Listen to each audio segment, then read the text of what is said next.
அடுத்தாக பாத்தீங்கன்னா சுனாமியால் பாதிக்கப்பட்டவர்களுக்கு வீடு கட்டி கொடுத்தாங்க. 21 வருஷமா இது வரைக்கும் பட்டா வழங்கல. ஏன்னா அந்த பட்டா வழங்காத கடலூர் மாவட்டத்துல தேவனாம்பட்டினம், சோனகுப்பம், சிங்காரத்துக்குலாம் வீடு கட்டி கொடுத்தா இது வரைக்கும் பட்டா வழங்கல. அந்த சுனாமி நகரம் இருந்து அந்த 3 கிலோமீட்டருக்கு இன்னாண்ட ஆத்துக்கு இன்னாண்ட கட்டி கொடுத்து இது வரைக்கும் பாலம் வரல. எங்களுக்கு அந்த சுனாமியால் பாதிச்சவங்களுக்கு அந்த ஏரியாவில் பாலம் கட்டி கொடுக்கணும் வர்ற ஆட்சி.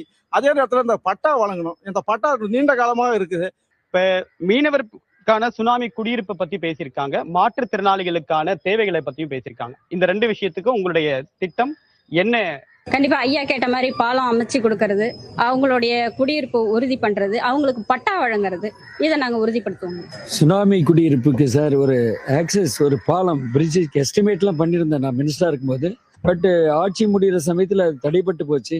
அந்த பாலம் ஆக்சஸ் சுனாமி குடியிருப்பு டு கடலூர் ஓட்டி பகுதிக்கு உண்டான இந்த சிங்காரத்தோப்பு பகுதிக்கு உண்டான அந்த பாலம் கட்டி கொடுத்து உண்டான முயற்சியை மேற்கொள்வேன். தென் மீன்பிடி இறங்குதளம் போட்டிருக்கோம் 100 கோடி ரூபாயில். டில் அது ஒன்றும் ஓப்பன் பண்ணல, அப்படியே கிடக்குது. அதை எக்ஸாமின் பண்ணி மறு ஆய்வு பண்ணி அதை கொண்டு வரதுக்குள்ள நடவடிக்கை மேற்கொள்வேன். மாற்றுத்திறனாளி கேட்டாங்க, 2000 பேர் வேலை வாய்ப்பு வேணும்னு கேட்டாங்க. 2000 பேருக்கு வேலை வாய்ப்பு வழங்குறதுக்குண்டான அரசாணையோட ஜிஓ எப்படி இருக்கு, இனி வருங்காலத்தில் எப்படி கொண்டு போகலாம்,